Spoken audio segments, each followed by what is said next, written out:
tadi saya habis lihat yang Henan Asset, performance-nya selalu double kalau dibandingkan IHSG. Kenapa yang aset-aset manajemen lain itu kayak tidak mengikuti gameplay-nya seperti ini, dan mereka cenderung pegangnya yang LQ45 dan nggak perform kayak gitu. Menarik nih pertanyaan Hengki. Gue mau tahu juga. Tahun 2026, apakah Konglo Play ini masih viable gitu untuk kita enjoy the party? Tentu nanti akan ada rebalancing, itu pasti. Nah pertanyaannya kapan kan, tahun 2026? Kalau menurut saya, nggak semua Konglo itu punya target mutlak MSCI. Anggaplah mereka punya itu ya, tanpa menyebut nama gitu. Dan Mau nyebut nama juga nggak apa-apa.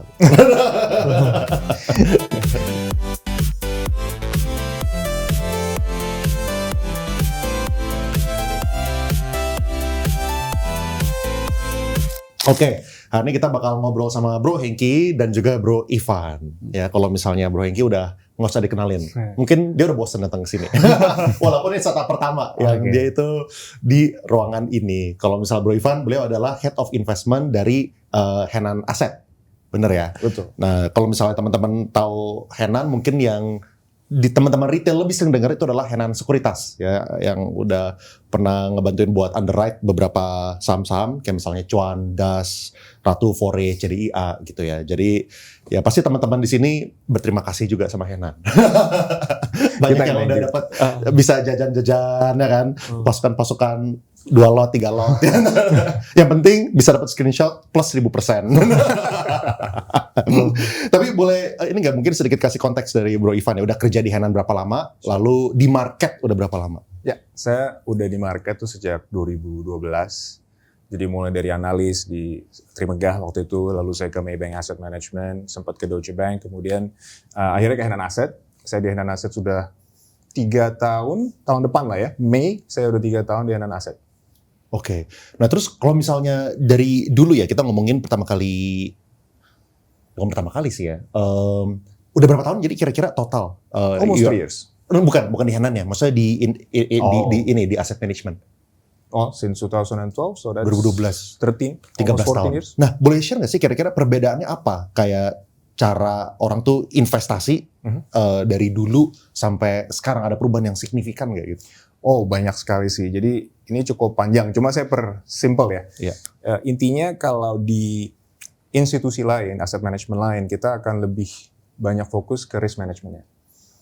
Dan atau risk based approach ya.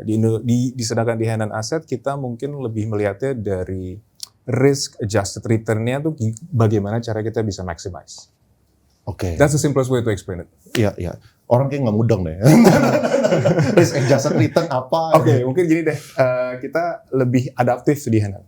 Iya. Itu yang mungkin paling signifikan perbedaannya. Apakah maksudnya lebih adaptif, i.e. lebih terbuka dengan saham-saham Konglo? Question.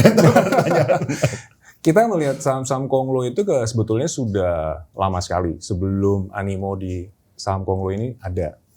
Dan kebetulan kan memang partisipasi retail itu significantly sekarang tumbuh besar ya sejak COVID. Jadi memang saham Konglo ini memberikan animo yang berbeda ya dibandingkan saham-saham yang mungkin kita bisa bilangnya saham-saham konvensional atau saham-saham LQ45. Iya. Jadi pada saat retail participation naik, ya salah satu cara kita adaptif ya kita juga bisa menambah porsi kita di saham-saham Konglo, atau memang kita sudah punya dari dulu, ya kita teruskan saja. Iya. Kalau misalnya Ki gimana Heng? Lu ngelihat HP gimana kalau misalnya HP beli gitu? HP ya, tentu smart money yang populer ya, favorit retail lah sekarang gitu. Dan kalau kita tahu saham broker HP kan, tapi melalui ada di fund fact sheet di Henan Asset, itu Petro salah satu yang kita suka ya, tentu kita mengikutinya biasanya. Iya. Jadi kita partisipasi ke fundnya lagi kayak gitu, tapi secara beli sendiri. Oh. Jadi ini apa ya? Mungkin ini mungkin definisi Remora nih, ngikutin follow the whales gitu kan. Follow the whales. Kalau misalnya gue follow orangnya aja.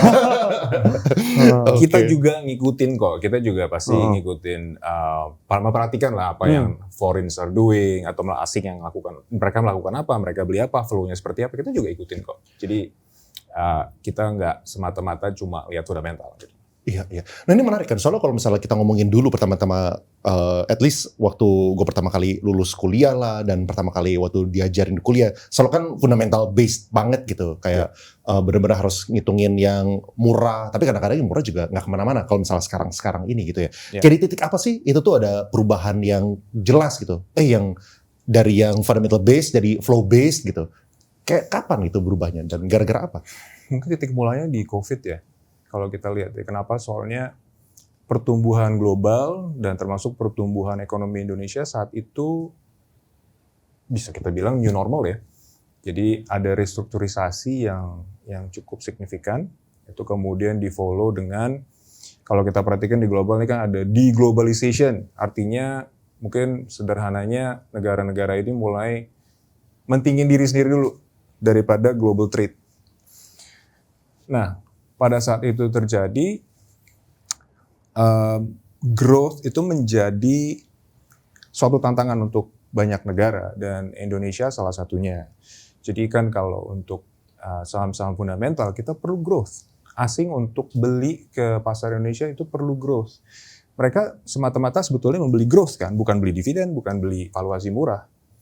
Nah, pada saat sejak 5 tahun terakhir ini kan pertumbuhan ekonomi Indonesia mungkin secara struktural blueprint-nya ini perlu terus dikembangkan ya, intinya sekarang belum optimal gitu. Jadi kalau kita lihat pertumbuhan ekonomi, pertumbuhan business cycle, dan kemudian juga pertumbuhan kalau kita lihat earnings-nya dari perusahaan-perusahaan fundamental ini makin lama ya makin stagnan atau bahkan ada yang menurun.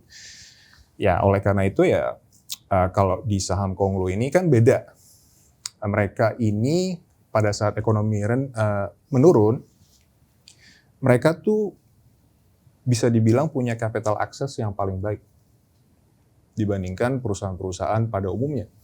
Pada saat mereka punya capital access yang baik, mereka bisa fokus pada pertumbuhan kan, baik secara organik maupun inorganik.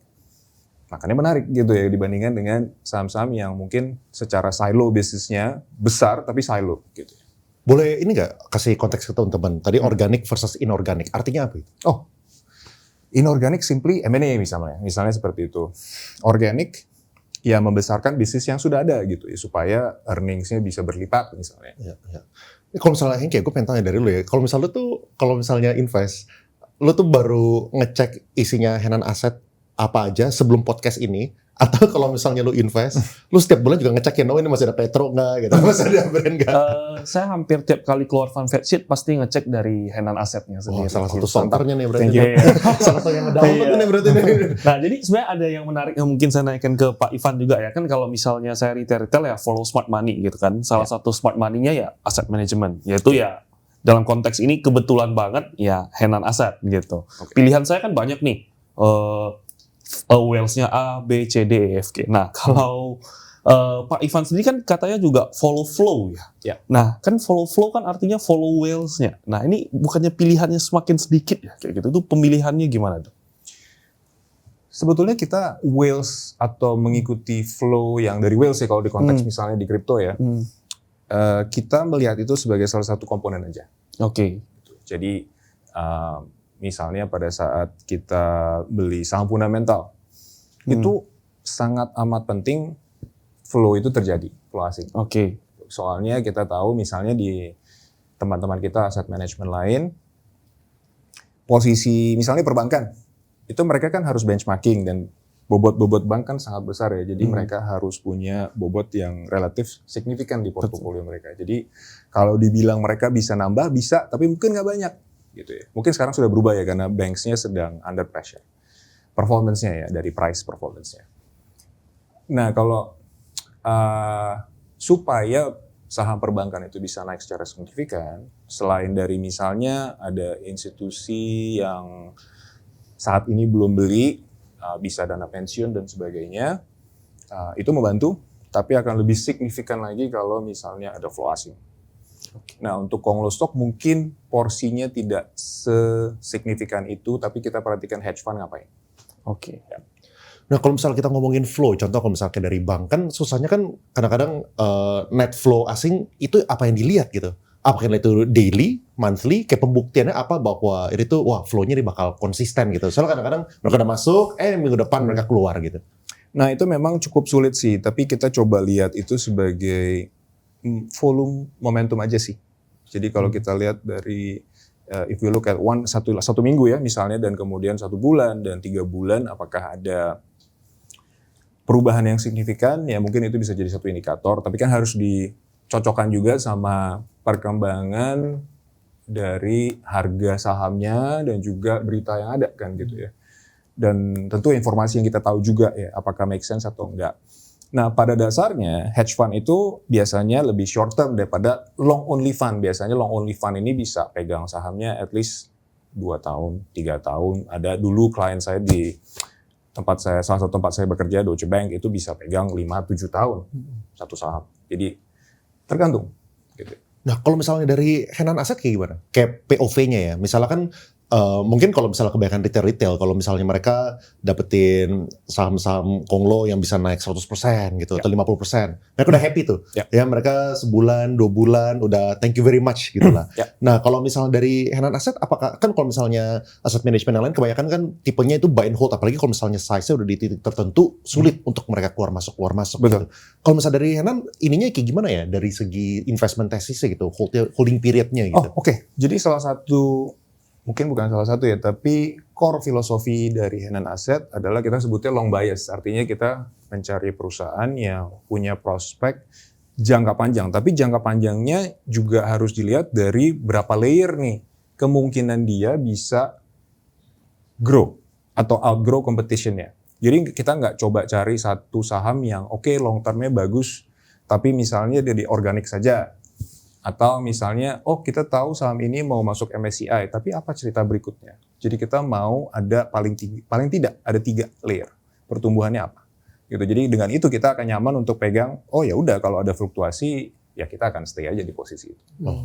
Kalau misalnya kita, ini ya, kan gue nggak pernah kerja di asset management. Jadi nggak punya pengalaman dari segi equity researcher, mereka kerja kayak gimana segala macam. Cuman dari apa yang gue paham, mereka itu tuh memberikan price target berdasarkan potential growth.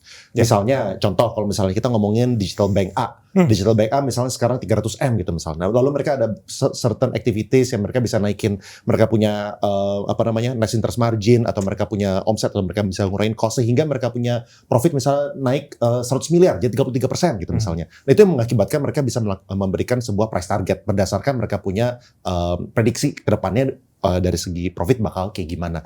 Nah kalau misalnya dari Henan sendiri itu memberikan price target atau cara you guys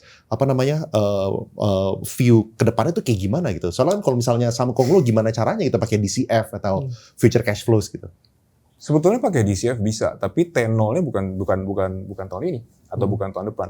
Mungkin 5 tahun dari sekarang gitu cara ngelihatnya. Jadi kita melihat lebih dari asset expansion-nya akan seperti apa, dan apakah inline dengan business plan atau dengan ekosistemnya, seperti itu. Jadi ya memang a bit more tricky, tapi kita memang harus punya hubungan yang baik ya dengan perusahaan-perusahaan ini atau konglomerasi ini, supaya kita bisa memahami ya rencananya seperti apa sih sebetulnya ke depannya. Ambisinya dari owner seperti apa. Nah, yang dari Bro Ivan tahu, yang biasanya ambisinya apa? Setelah MSCI, then what gitu? Oke. Satu yang paling penting yang menjadi salah satu komponen penting ya dalam saat kita mengambil posisi ya di konglomerasi itu adalah apakah konglomerasi ini berpikir untuk membangun sebuah ekosistem atau tidak. Jadi kalau misalnya di pilihan-pilihan yang ada di saham-saham konglomerasi, sebetulnya atau di konglomerasinya ya, itu yang membangun ekosistem itu nggak banyak. Oke. Satu, yang bisa membangun ekosistem juga nggak banyak. Mungkin karena itu alasannya nggak banyak juga. Tapi kita harus perhatikan misalnya satu ekosistem di oil and gas misalnya. Dia dari hulu atau mulai dari hilir dulu, kemudian dia mulai membangun ke midstream, upstream.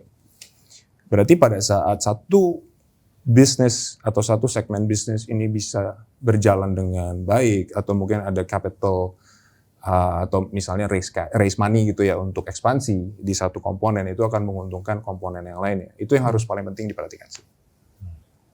Jadi kalau cuma satu konglomerasi, satu perusahaan, itu kita harus mempertanyakan next-nya apa.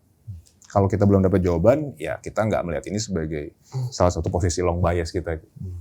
Oke, Pak, izin nanya, kalau misalnya kita retail nih, kan biasanya kalau kita main itu senangnya tujuannya MSCI atau dan sejenisnya. Nah, dan kalau ada 2 periode nih, kalau saya trading belum begitu lama di capital market, mungkin dari sejak COVID. Nah, ada 2 periode yang berbeda. Satu adalah momen-momen ketika udah masuk MSCI, udah pada bubaran. Mungkin itu yang termasuk enggak ekspansi ke ekosistemnya. Iya, gitu. betul. Nah, kalau zaman dahulu itu mainnya gimana dari Henan Asset? Apakah ikutan juga ketika udah mencapai tujuannya selesai bubaran? Enggak sih. Justru MSCI itu buat kita hanya sebagai salah satu titik mula untuk segmen yang tadi saya sebutkan ya. Jadi salah satu segmen dari konglomerasi tersebut. Kalau kita investasi di konglomerasi yang mungkin mentalitasnya adalah MSCI keluar, yaitu tentu tidak sesuai dengan tujuan kita lah investasi. Jadi kita hindari sih. Ya, untungnya sekarang dengan MSCI itu memberikan minimum market cap float itu kan lebih dari $1,5 billion sekarang. Jadi itu aja udah susah sekarang. Jadi nggak sembarangan perusahaan itu bisa melakukan itu anyways gitu ya. Jadi harus ada memang business plan yang satu institusi suka dan retail juga suka kan. Seperti itu. Kan kalau ngomongin investasi kan bukan hanya beli ya, kita butuh keluar juga kan Pak. Kalau misalnya kayak sekarang ini kan agak berbeda ya kayak periode sebelumnya, yaitu ketika udah dapat dana dari MSCI, masuk kriteria MSCI, ada yang akuisisi Shell misalnya dan sejenisnya. Nah kalau kayak gitu dari Henan Assetnya melihatnya, wah kapan nih udah nggak cocok dengan tesis investasi kita wajib waktunya keluar. Apakah MSCI ketika dia udah ekspansi dan sejenisnya atau gimana tuh? Jawabannya masih panjang sih sebetulnya kalau kayak gitu ya. Kita melihat perusahaan itu kalau atau konglomerasi itu kalau mungkin saatnya kita misalnya mengurangi porsi kita di konglomerasi tersebut adalah pada saat dia sudah mencapai titik di mana it's too big atau it's super big gitu. Jadi growth-nya itu base-nya jadi terlalu besar sehingga sulit untuk perusahaan ini untuk bisa tumbuh lagi. Itu aja sih. Soalnya kan salah satu keterbatasannya reksadana saham kan juga dari segi kepemilikan saham. Setahu saya itu adalah 10% maksimal di satu emiten gitu ya. Itu untuk konvensional. Jadi kalau syariah kita bisa up to 20%. 20%. Nah, artinya kan tapi kan itu kan juga harus di rebalance terus kan. Misalnya yang dari kita juga tahu yang namanya saham konglomerasi ini naiknya tuh bukannya 20%, 30% gitu. Tapi yang dulunya kita pegangnya misalnya cuman 10%, sekarang bisa bobotnya 40% kalau misalnya kita nggak rebalance gitu kan. Nah, apakah itu juga menjadi salah satu cara kayak terpaksa jual gara-gara udah hit ceilingnya gitu? Ya, tentu pada saat situ sudah mencapai titik lebih dari regulasi, kita harus punya rencana divestasi atau kita alokasikan ke fund yang misalnya belum memiliki porsi sebesar itu. Ini ada orang yang nanya nih, awal mula Henan bisa berani invest di Konglo Stocks, bagaimana historinya? Gitu? Wah, ini mau 20 menit juga nggak apa-apa. Ini sebelum saya masuk sih sebetulnya mungkin beberapa saham konglomerasi itu sudah ada di Henan Asset ya. Yang saya pahami itu adalah satu. Sebetulnya tadi sebagian sudah saya sampaikan juga sih kenapa gitu ya di beberapa konglomerasi tersebut. Tapi kita melihat beyond atau melewati atau melampaui apa yang kelihatan di laporan keuangan itu satu kan. Ya kita lihat konglomerasi ini punya ambisi tertentu yang masif gitu ya. Dan dia punya orang-orang yang bisa membantu menstruktur rencana tersebut. Jadi memang salah satu proses investasi kita ya kita harus ketemu dengan mereka dan memahami orang-orangnya ada nggak yang bisa eksekusi. Eksekusi ini paling penting. Rencana satu, eksekusi ini yang kenyataannya kan harus terjadi ya. Jadi itu sih komponen dari manajemennya yang kita perhatikan dan kita suka, ya kita masuk. Seperti itu sih. Kalau misalnya tadi kan Henan dari Henan Asset share POV mereka, cara mereka exit. Kalau misalnya lu exitnya kapan, Heng? Kalau saya exitnya rata-rata udah MSCI biasanya, tapi ada gameplay, ada struktur perubahan tadi. Kalau misalnya pada zaman dahulu bukan zaman dahulu ya Mas, saya beberapa tahun yang lalu ketika MSCI pada rata-rata bubaran. Ada banyak saham yang dari 1.000 ke 20.000 MSCI balik lagi ke 1.000. Nah, tapi kalau sekarang itu beda gitu gameplaynya. Masuk MSCI, akuisisi ini, akuisisi itu. Jadi duitnya dimuterin untuk bisnisnya. Nah, tapi saya biasa tetap main kayak gitu. Itu Tetap, betul. Itu betul sekali. Nah, terus kalau misalnya itu gimana? Berarti makanya kalau misalnya gitu belakangan ini kalau misalnya udah masuk MSCI, lu masih bisa consider untuk beli lagi, Betul. nambah lagi gitu. Kalau dulu ketika udah masuk MSCI kayak end of game.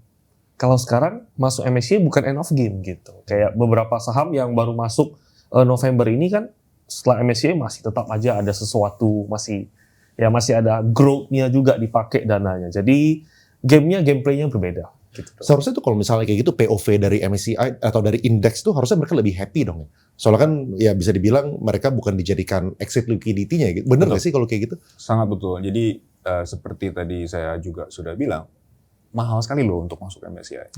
Kalau memang tujuannya hanya untuk exit sih, I think sayang sekali ya. Jadi karena kita benefitnya masuk MSCI kan untuk perusahaan-perusahaan itu dari sisi funding akan lebih mudah. Baik secara equity maupun dari sisi hutang. Nah, ini boleh sedikit sharing nggak? Apa sih benefitnya buat perusahaan-perusahaan yang berhasil masuk MSCI? Tadi dari segi obligasi ya gitu kan mereka bisa rilis obligasi. Obligasi itu bisa turun dari berapa persen jadi berapa persen? Mungkin dari sisi nggak ada patokannya sih, tapi pasti akan lebih mudah untuk proses di banknya. Mudah dari murah? Murah mungkin bedanya, beda 0,5% itu sebetulnya udah signifikan untuk mereka kan? Harus signifikan. Ya, misalnya gitu ya. Beda 1% itu udah luar biasa besar kan kalau kita Bener. billions of dollar gitu kan untuk issue bonds gitu ya. Itu salah satunya sih. Jadi dari sisi kemudahan ke minta misalnya hutang ke bank itu juga beda. Iya. Kalau misalnya ke isu obligasi juga lebih mudah sedikit lah kalau ada di. Ya mungkin dari gue pengen nanya ini sih kayak kira-kira kalau misalnya dari segi kepentingannya Konglo ya mereka tuh mau masuk ke MSCI lebih ke yang mana? Lebih apakah untuk mereka dapetin cash-nya kah? Atau mereka lebih dapetin recognition-nya ini udah MSCI? Atau mereka jadi bisa dapetin bonds yang lebih murah rate-nya? Lebih kayak mana? Tapi mungkin dari gue sedikit sharing konteks ke teman-teman ya. Kayak kenapa menurunkan 1% dari segi obligasi itu sangat-sangat penting buat orang. Mungkin kalau misalnya kita ngelihatnya ya cuma 1% gitu kan. Tapi yang namanya cost of fund itu juga ada korelasinya dengan mereka punya investment yang mereka bisa ambil. Soalnya kan semua orang punya required rate of return gitu kan. Misalnya nih, kalau misalnya kita ditawarin proyeknya itu 10%. Tapi kalau misalnya kita itu pinjem bunga aja harganya 9%, ya ngapain gitu? Lu kerja bakti gitu kan cuman buat bayarin bunga bank gitu kan. Tapi kalau misalnya lu punya cost of fund itu misalnya 5%, 6%, nah lu tiba-tiba bisa ngambil project-project yang memberikan return itu 10% gitu kan. Nah makanya lu tiba-tiba bisa ngambil proyek-proyek ini yang tidak bisa diambil sama orang lain gitu. Makanya itu penting, salah satu yang penting. Nah cuman dari Bro Ivan kira-kira kepentingannya yang mana gitu kalau misalnya dari Konglo yang pernah ngobrol sama Bro Ivan? Semuanya sih. Oh semuanya. Ya pasti mereka coba cari cara untuk punya advantage dibandingkan kompetitor mereka dari sisi capital access kan. Sebetulnya itu aja sih yang paling penting menurut saya. Iya, iya. Nah kalau misalnya kita ngomongin di tahun 2026, itu kira-kira proyeksi kayak gimana? Soalnya kalau misalnya kita 2025 kan IHSG 20% plusnya gitu kan. Tapi LQ45 sama IDX 30 0% gitu. Yang party ya kayak Bro Hengki gini lah. Yang party. Thank you Hanan Afzal. Ini remolanya, ini whale-nya nih. Pas duduk di sebelah nih. Tinggal ngikutin seret. Dua-duanya penting kok. Iya. Nah, kayak gimana tesisnya? Soalnya kan ada orang juga yang bilang, wah ada takut nih. Ya kan, kayak ini IHSG, kalau misalnya dikeluarin sama Konglo Stocks, IHSG itu practically cuman almost 6.000 gitu misalnya. Sedangkan IHSG kita sekarang di 8.000, hampir 9.000 gitu. Kayak tahun 2026, apakah Konglo Play ini masih viable gitu untuk kita enjoy the party? Ini pendapat pribadi saya ya. Dan masih bergerak terus juga. Kenapa Konglo Stock atau retail stocks lah secara general itu bisa sekarang flow atau likuiditasnya itu sangat besar di segmen itu ya. Kalau kita lihat dari siklus bisnis kita kan juga memang baru hit bottom lah mungkin ya, sekarang mau akselerasi kembali gitu ya.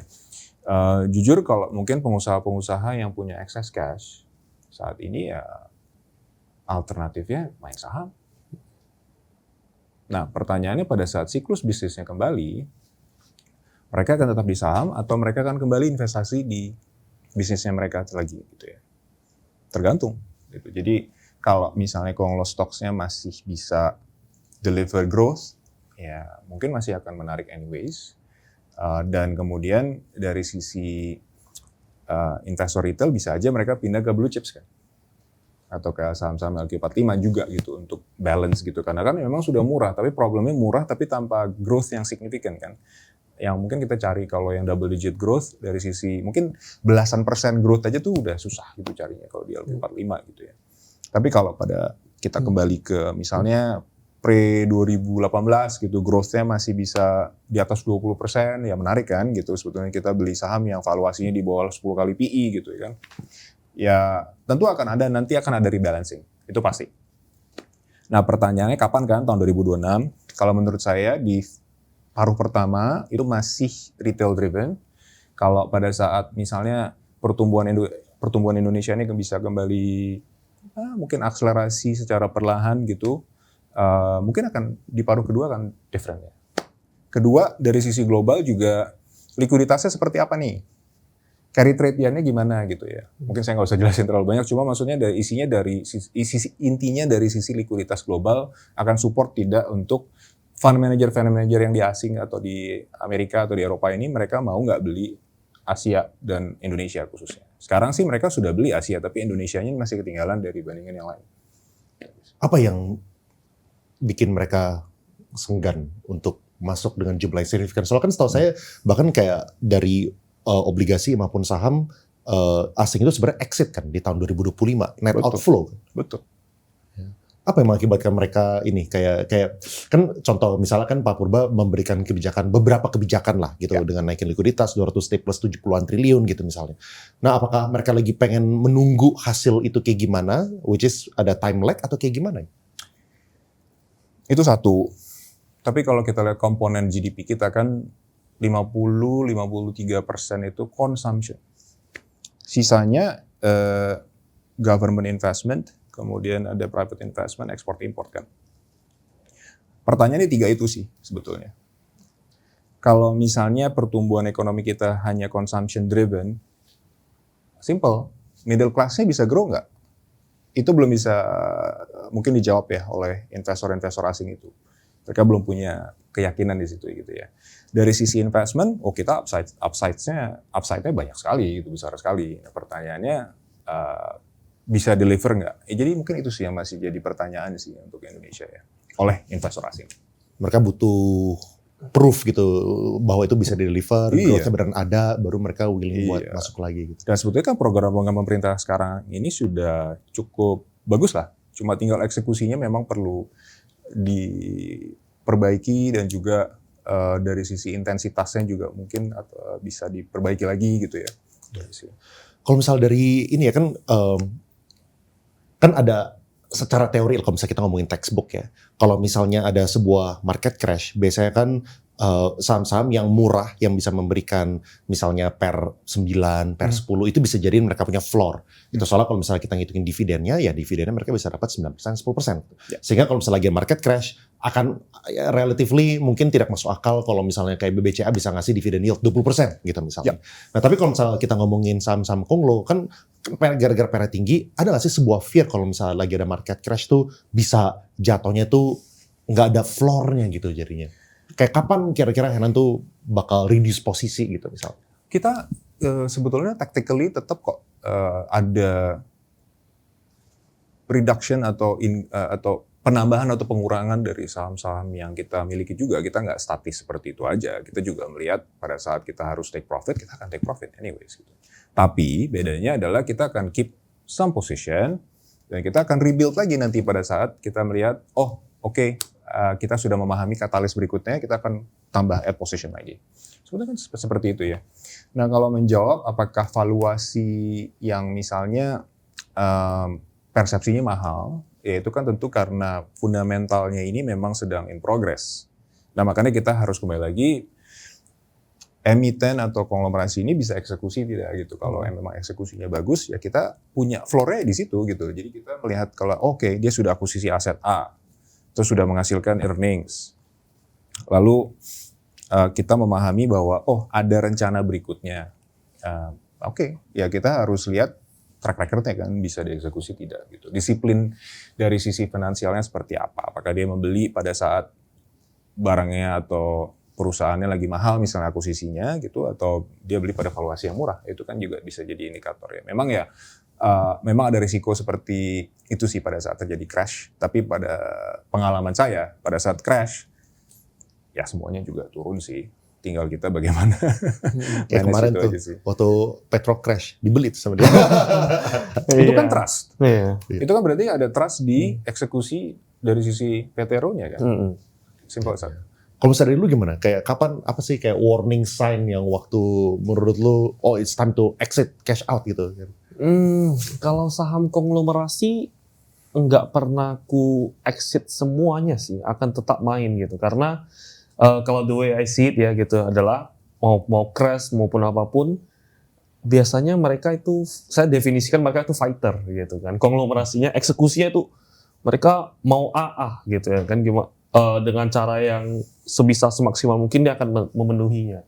Jadi ya saya percaya aja gitu. Malahan tiap kali ada flash down kalau misalnya dari global market, malahan my eyes itu pasti on konglomerasi stocks kayak gitu. Karena ketika pivot itu akan yang paling kencang di antara sektor-sektor lainnya kalau saya sendiri. Nah, Bro Leon, kita juga harus bedakan crash itu terjadi karena apa.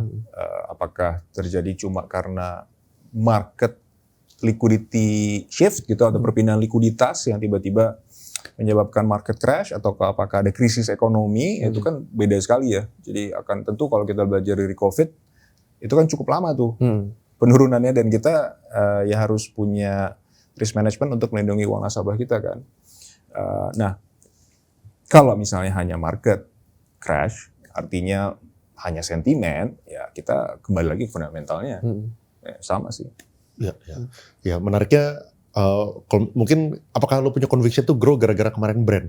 Gagal ditendang, ada apa? Iya. Berjuang terus gitu maksudnya? Iya, 4 kali ya gagal ya kan. 4 kali gagal, 4 kali gagalnya Pak Prayogo Pangestu dengan namanya sendiri muncul untuk membeli dia di market. Itu kan memberikan kita, anak-anakku nggak usah takut, saya aja beli kayak gitu kan.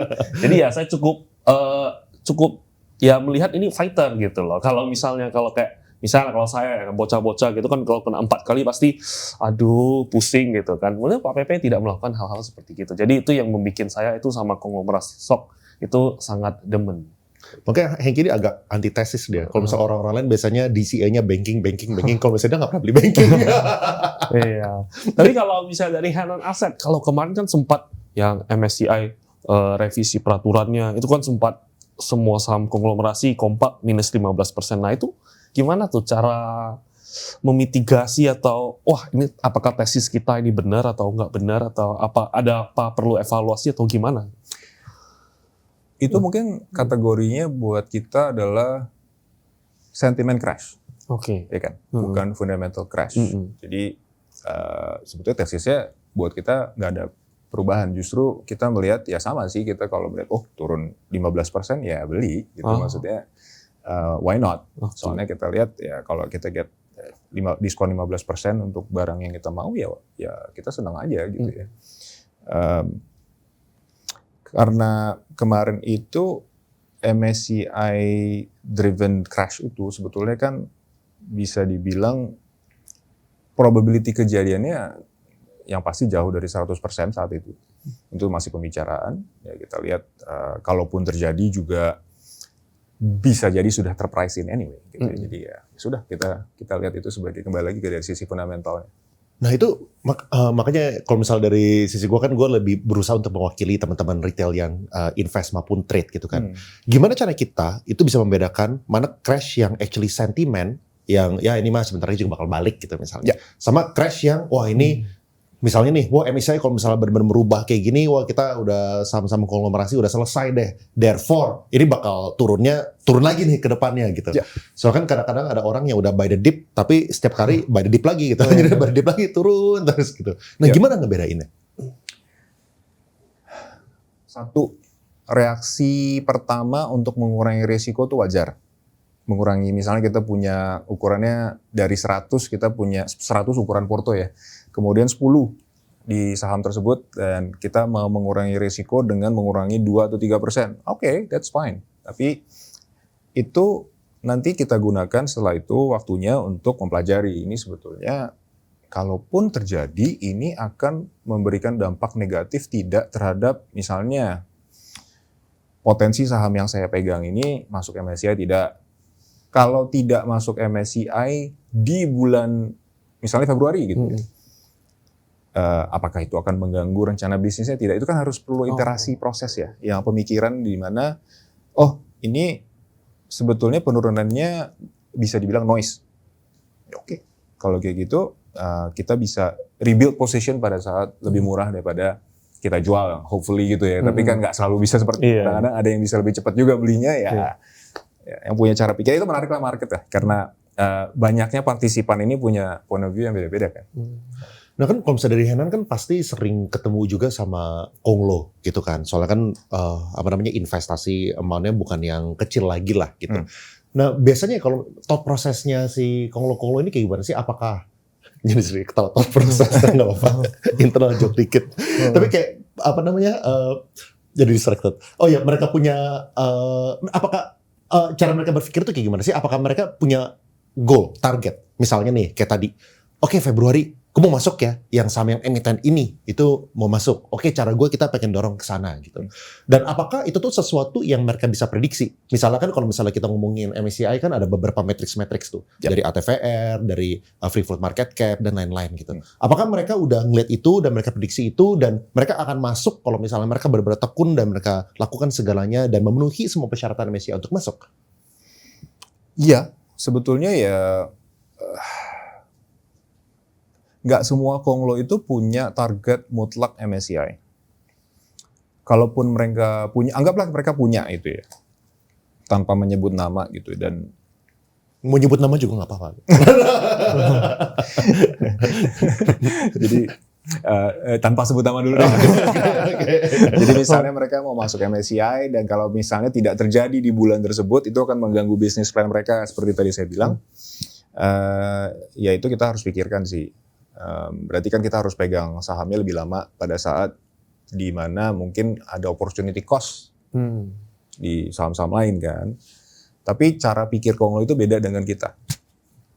Investor institusi maupun investor retail, mereka berpikir amat sangat panjang. Jadi kita mikirnya 1-2 langkah ke depan, mereka mikirnya 5-7 atau 8 langkah ke depan. Jadi buat mereka penurunan seperti itu yang dimana kita bikin deg-degan itu buat mereka nggak ada artinya gitu. So kita harus understand long term thought process mereka seperti apa sih. Oh mereka kebanyakan itu long term gitu. Jadi buat mereka kalau misalnya kayak ada contoh, ada misalnya kan kayak tadi kan kayak Hengki bilang gitu. Kalau misalnya udah pernah di reject sekali, 2 kali, 3 kali gitu. Mungkin orang-orang normal mikirnya kelima, ke-6, ke-7 juga bakal ke-reject lagi gitu misalnya. Atau enggak ya udah stop trying lah gitu. Forget it. Mungkin bahkan ganti emiten lain aja atau apapun gitu cara-cara lain. Nah, kalau misalnya dari tim Hena tuh pernah ini gak sih sempat denger kayak prinsipnya apakah di momen-momen di mana kita yang investornya brand itu satu pegang turun itu adalah deg-degan. Gimana reaksi mereka saat itu gitu dari owner emitennya? Apakah mereka itu kayak biasa aja gitu? Atau mereka juga ternyata ada loh kok kayak gini, waduh gimana, ada kekhawatiran juga gitu? Sebetulnya kan sudah terantisipasi ya karena waktu itu kan sempat kalau nggak salah karena masuk FCA kan. Iya betul. Itu kan hanya technicalities ya bisa dibilang ya, apakah sahamnya akan ditolak oleh MSCI untuk masuk? Tidak, mereka kan kuantitatif untuk bisa masuk ke indeks tersebut ya. Jadi ya hanya delay sih. Iya. Ya. Again, mereka ini business owners. Jadi kita harus coba berpikir sebagai business owners. Susah banget kita sebagai investor ya. Tapi memang ya kita harus berpikir ya kita investasi ke bisnis gitu ya. Itu sih. Ya kalau hiccup seperti ini ya oke lah. Gitu. Iya, iya. Nah kalau misalnya tadi kita ngomongin buat tahun depan dari segi potential market kayak gimana dan juga saham Indo kayak gimana. Soalnya kan kalau misalnya kita sebagai investor, at least dari POV-nya gue kan berusaha untuk masuk ke sesuatu yang lagi di titik rendah gitu, di titik bawah. Misalnya kalau misalnya Bitcoin, kalau bisa kita masuknya sebelum dia halving, di bawah. Atau kalau misalnya saham US setelah market crash akhir tahun 2022 gitu bisa di bawah. Nah sekarang kan kalau misalnya kita ngomongin IHSG itu kepecah dua tuh seakan-akan ya. Ini tuh yang IHSG plus ada di nopang oleh saham-saham konglo plus yang LQ45 dan Index 30 saham-saham blue chip gitu. Nah apakah tahun depan itu berpotensi menjadi saham-sahamnya yang blue chip ini karena sekarang mereka itu di harga 5.700-an gitu kalau misalnya IHSG exclude konglo gitu.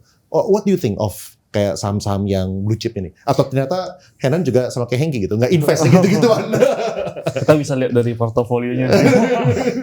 Jadi kita ini kan meng-cater banyak jenis investor. Ada retail, ada institusi, ada asuransi. Jadi ada dana pensiun gitu dan sebagainya. Jadi kita kan tidak bisa punya hanya satu strategi gitu ya. Jadi tim kita pun juga cara pikirnya berbeda-beda gitu ya. Multi strategi kita bilangnya. Nah, untuk kita saham-saham blue chip atau LQ45 ya atau IDX30 dah gitu yang lebih gampang ya. Itu satu komponen atau satu faktor, satu jenis saham yang ada di market yang akan mendrive atau justru mengurangi performance dari indeks kan. Nah, berangkat dari 5 tahun yang lalu, komponen tersebut kita kurangin secara signifikan karena ya itu kita tidak berpikir dari sisi kita harus punya banyak karena benchmarknya seperti itu. Kita berpikir bagaimana kita mencari dengan resiko atau opportunity cost yang kita punya, bagaimana menghasilkan return yang sebaik mungkin kan. Jadi kita mengurangi porsi itu dan kemudian kita menambah saham-saham yang mungkin sifatnya lebih momentum ya. Tidak hanya konglo stocks, bisa saham-saham yang misalnya komoditi run atau kita ada ya misalnya gold lah gitu atau misalnya ada oil and gas atau misalnya ada coal atau misalnya ada yang hal-hal lain yang katalisnya mungkin hanya terjadi pada saat jangka pendek, ya kita akan coba take opportunity dong. Jadi itu salah satu strategi lagi gitu. Jadi kita ada 4 strategi sih yang kita gunakan dan itu akan membantu kita untuk navigasi ya market condition yang berbeda-beda seperti itu. Boleh share nggak kayak dari segi persentase ya kira-kira yang saham-saham yang sebenarnya kalau misalnya bahasa saham konglo itu sebenarnya misnomer ya salah definisi. Soalnya misalnya kita ngomong BCA juga ya kurang konglo apa gitu. Kurang konglo apa gitu. Kita ya sama-sama Hartono. Biar nasib. Itu konglo juga gitu. Cuman ya oke lah kan definisi retail saham konglo ya mereka juga tahu lah kayak saham-saham HPP segala macam versus yang tadi tuh LQ45 segala macam. Berapa persen sih kepemilikan ini Henan aset di yang satu sama yang kedua? Tergantung dari benchmarknya apa di fund tersebut. Misalnya kita kan punya alokasi aset strategis ya. Jadi kita punya benchmark nih di setiap fund atau setiap mandat itu kita selalu punya patokan. Deviasinya itu kita akan set di namanya alokasi aset taktikal. Jadi tidak semata-mata kita plek-plekan ya udah harus misalnya perbankan di benchmark bobotnya 35% kita harus punya segitu gitu. Enggak juga. Ya misalnya kita bisa turun ke 10%. Kalau memang benar-benar kita nggak suka, kita ada satu titik di mana saat lagi turun sekali ya kita kurangin lagi 5% gitu. Mungkin kita hanya pilih satu daripada 4 bank besar gitu, bisa aja. Seperti itu. Jadi nanti akan ada saatnya kita akan besarkan lagi porsinya di situ karena kita akan mengikuti alokasi aset strategis kita itu. Kalau misalnya ya namanya market kan pasti kan dinamis kan, pasti berubah-ubah. Tapi kalau misalnya kita ngomongin per saat ini, lebih berat yang mana mungkin? Gak usah ngomongin persentase, tapi mungkin apakah sekarang weighting itu lebih berat ke yang saham konglo atau yang kayak gini? Kita kategorinya tuh long term stocks, long bias stocks ya. Dan kedua yang lebih besar itu adalah di momentum stocks sebetulnya. Apa perbedaan momentum stocks dengan long bias stocks? Long bias itu kita punya understanding, kita punya pemahaman bahwa konglomerasi atau bisnis ini punya plan yang beberapa layer ke depan, panjang. momentum stocks itu terbatas dari pemahaman kita terhadap bisnis tersebut. Katalisnya misalnya kita understand ada hanya satu di 1 tahun ke depan misalnya, dan kita nggak punya relasi yang terlalu baik atau belum terlalu baik dengan bisnis tersebut, ya sehingga kita tidak bisa tahu lebih banyak juga rencananya seperti apa. Ini bukan rencana yang eksplisit ya, tapi lebih ke tujuan gitu ya, visi misinya gitu ya. Dan kalau memang kita tidak memahami rencana jangka panjang perusahaan tersebut, tapi kita memahami ada mismatch antara valuasinya dan juga dengan potensinya dan juga ada momentumnya, ya kita akan masuk gitu ya, kita akan menjadi salah satu strategi kita. Tapi itu sifatnya jangka pendek. Iya. Satu jangka pendek atau lagi lebih jangka panjang. Gitu berarti. Jangka panjang itu udah benar-benar mengenal si owner dari emiten tersebut gitu ya, kira-kira. Nah, kalau misalnya tadi kan ada beberapa tipe investor di asset management pasti kan di mana-mana. Misalnya kayak ada dari dana pensiun, dari asuransi, dari retail. Boleh nggak sih sharing kayak perbedaan dari masing-masing gitu? Kalau misalnya di Henan Asset kayak gimana gitu? Oke. Apakah cuman perbedaan dari segi length? Misalnya kalau misalnya retail gitu, kalau misalnya retail ya 14 hari gitu udah selesai. Tapi kalau misalnya asuransi lebih lama, apakah kayak gitu atau kayak gimana? Oke, retail pun bisa terbagi kan, ada retail yang mungkin HNWI, ada retail juga yang mereka membeli lewat agen penjual reksadana gitu misalnya. Itu malah bisa tercampur juga sih, ada retail yang mikirnya jangka panjang, ada retail yang sifatnya mungkin mau trading di fund tersebut. Itu satu. Kalau institusi itu sebetulnya time horizon-nya biasanya 1 tahun. Karena mereka, apalagi DAPN, mereka harus take profit di akhir tahun, realisasi profit. Baik dalam bentuk redemption ataupun PHI, pembagian hasil gitu kan. Jadi ya mereka pasti maunya untung, harus untung gitu supaya mereka bisa realize profit kan.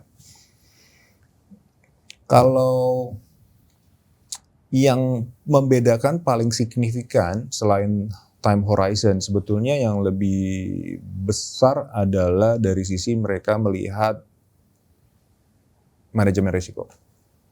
Retail mungkin tidak akan terlalu memperhatikan karena mereka lebih melihat return. Sedangkan kalau institusi, investor institusi kita khususnya, itu mereka akan memperhatikan bagaimana cara kita manage risk.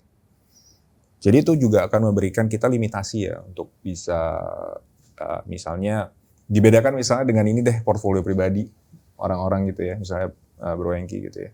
Itu kan beda gitu cara kita manajemen risiko, itu kita harus bisa menjelaskan ke investor institusi tersebut.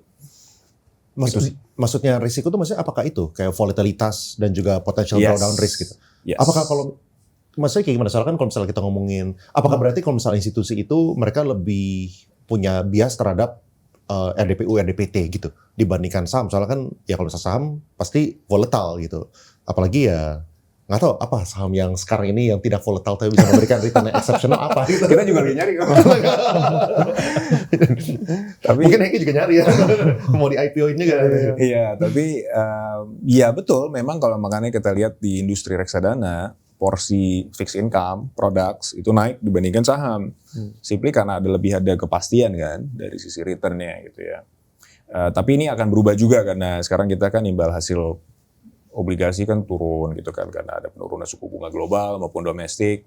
Ya mereka pasti tidak mau hanya sedikit demi sedikit masuk ke equity ya. Kalau dari sisi reksadana saham, mereka masuk besar juga sebetulnya, tapi mereka ya itu memperhatikan regulasi, alokasi kita, misalnya konsentrasinya seperti apa, dan cara kita mengurangi volatilitas seperti apa gitu ya. Ya. Itu apakah ada payoff ini ya? Soalnya kan sebenarnya tentu kalau misalnya dari sisi saya bakal sangat senang kalau misalnya kayak BPJS maupun kayak Danantara, kayak mereka ada ya kita punya pension fund lah. Itu kan mirip kayak Amerika. Soalnya kalau misalnya Amerika kan dari SPY masuk ke 401k jadi banyak banget gitu gara-gara itu kan. Sedangkan kalau misalnya di Indonesia dulu itu kita nggak boleh rugi gitu kan. Lo kalau misalnya rugi lo salah gitu kan. Iya. Nah kan emang belakangan ini kita ada perubahan dari segi POV cara at least yang dari sisi gue yang retail ngelihat itu jadi BJR gitu, business judgment rule. Jadi as long as judgment rule itu make sense, ya masih oke gitu. Nah, apakah itu udah terrealisasi? Misalnya nih kayak mereka dari BPJS sudah lebih terbuka lagi untuk investasi, atau dari institusi lainnya kayak kan tanpa ngomong nama katanya. Yang lainnya, apakah udah terrefleksi gitu kayak kebijakan-kebijakan tersebut gitu, atau mereka masih sungkan ke saham? Sebetulnya pada saat mereka investasi ke reksadana, itu justification-nya lebih mudah untuk mereka cut loss kalau mereka harus pindah ke alokasi aset lain. Yang sulit itu kalau mereka melakukan investasi direct, beli saham sendiri. Itu yang menjadi tanggung jawab pengelolanya langsung, yang di case ini ya mereka sendiri kan. Tapi kalau di reksadana itu liability-nya berbeda, itu ke kita. Jadi selama kertas kerjanya itu mengharuskan mereka untuk keluar, contohnya ada kebutuhan likuiditas. Mereka ini dana pensiun kan perlu ada likuiditas ya pasti ya. Ya mereka pada saat harus menjual sebuah produk, selama ada justifikasinya bisa lebih mudah dibandingkan kalau mereka direct beli saham, punya posisi di saham-saham tertentu dan mereka harus likuidasi, itu lebih sulit justifikasinya. Iya. Prosesnya ya, proses justification-nya.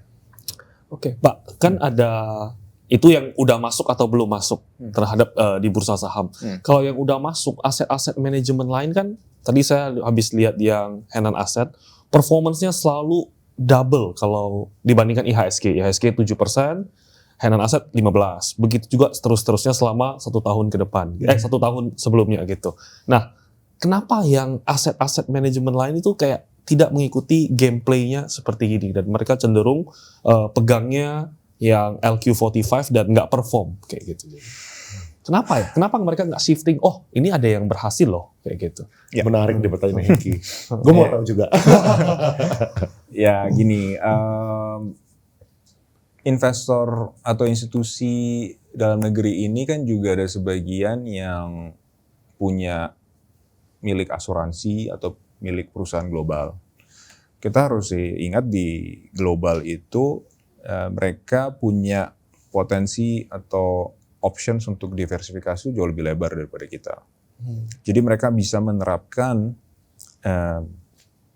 kita bilangnya risk budgeting ya, di industri ini ya. Risk budgeting yang sesuai dengan pasar global. Nah kebanyakan itu yang terjadi adalah dari sisi globalnya itu mau menerapkan hal yang sama di Indonesia. Sebetulnya sudah ada perubahan loh. Kalau kita lihat fun fact sheet dari teman-teman kita, ya ada juga mereka mulai masuk ke saham-saham ini. Khususnya kalau saham-saham yang tadinya mereka nggak mau beli itu sudah masuk ke indeks domestik maupun indeks luar. Apalagi kalau indeks dalam negerinya itu merupakan benchmark dari fund mereka. Ya mereka beli dengan alasan untuk satu, ya tracking error, gitu bilangnya ya. Jadi sebetulnya sudah ada perubahan sih, tapi memang perlu proses dari teman-teman ini untuk bisa meyakinkan bahwa di Indonesia ini struktur investasinya sangat berbeda loh dibandingkan dengan global. Ini apalagi ada shifting dari institusi yang tadinya 60% sekarang didomin kebalik retailnya 60% kan. Dan itu cara pikirnya kan berbeda gitu ya. Jadi shift dari persepsi risk management itu yang perlu dirubah. Sedangkan mereka kalau melihat dari global kan mereka melihatnya jangka panjang. Oh, kalau saya ubah ini nanti implikasinya unknown nih. Jadi mereka sebetulnya sangat reluctant untuk merubah gitu ya. Tapi ya mungkin mereka akan kasih leeway lah, sedikit toleransi gitu ya, ujung-ujungnya gitu ya. Karena reluctantnya dia nggak bisa kali 2 dari IHSG pertumbuhannya. Iya, tapi ya it is what it is gitu ya. Saya juga kalau kerja di perusahaan-perusahaan seperti itu ya saya akan harus mengikuti internal governance mereka kan. Soalnya kalau misalnya masuknya setelah udah masuk indeks ya, udah telat juga jadinya, jadi nggak alfa lagi jadinya. Ya mungkin bisa seperti itu. Tapi kalau tadi kita dari pembicaraan kita sebelum-sebelumnya mungkin hopefully itu jadi titik mulanya justru. Iya. Kalau misalnya dari Henan sendiri, emang Henan Asset secara AUM splitnya kayak gimana ya antara yang EDPT sama yang saham gitu? Kalau saham itu, ini total kita yang membicarakan sampai ini ya KPD ya. Oke. Kalau KPD itu mungkin sekitar 65-70% itu equity. Total ya, termasuk KPD. Ya, lebih heavy di saham lah ya. Masih lebih heavy di saham gitu. Apakah emang itu itu kan sebuah hal yang menarik kan, soalnya dari beberapa manajer investasi yang saya ngobrol, kebanyakan itu adalah mereka lebih heavy-nya ke RPU RPT gitu kan. Ya. Apalagi kalau misalnya kita ngomongin 2025, RPU sama RPT kan sangat-sangat perform kan. RPU bisa sampai 5-6%, RPT bisa sampai 8-9%. Buat mereka bisa dapetin straight line 8-9% tuh kayak wow gitu, luar biasa. Tapi menarik ya. Ya tapi gara-gara tadi kali. Soalnya double dari IHSG. Betul. Iya. Henan aset year to date 51%. Gitu. Jadi kali 10. Iya. Gitu. Ya, soalnya kalau di fixed income kita bilangnya di pendapatan tetap itu, ya memang permainannya beda ya. Cara kita seeking profit tuh beda. Satu ya dari pertama risk management-nya dulu selalu credit rating dan juga credit risk-nya seperti apa kalau misalnya di korporasi. Kemudian kalau di obligasi negara, obligasi pemerintah, kita harus lihat juga dari kan lebih volatile ya. Kita juga harus understand how to time it sih. Dari sisi makro dan juga dari sisi mispricing-nya seperti apa. Nah itu ya permainannya beda gitu ya, dan tidak ada faktor mungkin likuiditas yang terlalu besar. Kalau di saham kan kita harus memperhatikan likuiditasnya ini kita bisa toleransi nggak gitu kalau untuk jangka panjang gitu ya. Kalau di obligasi pemerintah mungkin lebih shift-nya lebih terakomodasi lah dengan likuiditas yang ada. Iya. Khususnya di obligasi pemerintah. Iya. Nah ini dari Henan Asset tuh pernah ini nggak sih, terutama kalau misalnya kita ngomongin dari dana pensiun atau asuransi, apakah ada penolakan gitu dengan strateginya? Contoh kayak gini, soalnya kan bahkan kita yang di level mungkin bukan kesini deh, kita. Kalau sini udah bukan retail lagi soalnya. Kebanyakan itu sekarang semacam kayak ada 3 kubu gitu. Kalau misalnya dulu kan kesana jelas itu, trader versus investor misalnya gitu kan, orang yang fundamental base jangka panjang gitu, ini yang trader gitu. Nah sekarang tuh investor tuh kepecah gitu. Ada yang kayak investnya itu berani di saham-saham yang konglo, definisi kita yang konglo, sama yang benar-benar fundamentals banget lah, yang kayak harus cari yang murah segala macam gitu. Nah sekarang pun di retail masih ada rejection towards ini. Mereka masih kayak ya tunggu aja crash sebentar lagi gitu kan. Nah itu levelnya retail nih. Kalau misalnya di levelnya institusi kayak gimana? Kayak apakah penolakan itu tuh, ya gue nggak tahu sih apakah Bro Ivan pantau sosmed ya, mungkin udah gak punya waktu gitu ya. Cuman apakah penolakan itu tuh ada gitu untuk mereka mengadopsi ini, apakah lebih berat atau kayak gimana? Selalu ada. Apa yang paling bikin mereka khawatir? Mereka tidak bisa menjelaskan valuasinya, itu nomor 1. Dan cara mereka valuasi seperti tadi saya sampaikan, mungkin mengikuti standar-standar tertentu yang sudah di-set oleh regionalnya atau dari globalnya atau bahkan dari investment policy yang sudah ada di secara domestik gitu ya. Ya mereka harus mengikuti kan. Cara definisi menghitung DCF udah ada pakemnya kan? Textbook jadinya mereka. I think so. Jadi pada saat mereka argue mengenai DCF, ya mereka nggak bisa bilang T0-nya 5 tahun dari sekarang kan. Itu nggak bisa gitu. Okay. The textbook doesn't accommodate that gitu. Boleh tahu nggak sih kayak a day in Henan Asset itu ngapain? Kalau saya kan saya selesai liatin broker kayak gitu kan, nggak mungkin Henan Asset cuma hanya liatin broker doang. Maksudnya ngapain aja gitu strateginya? Bagaimana membedakan cara beli retail dan non retail, smart money /MM/Will? Tadi kalau misalnya Hengki kan lihat HP. Kalau saham lihat siapa kalau kayak gitu. Sebetulnya FYI ya, kalau misalnya mungkin Bro Ivan belum tahu ya, itu sering disebut-sebut, sering dibikinin kayak chart-chart ini. Kalau misalnya UE ini historical IPO-nya naik berapa persen, day one, 1 week, one month, 1 year. Oh ya? Wah saya masih belajar juga. Saya suka kayak gitu.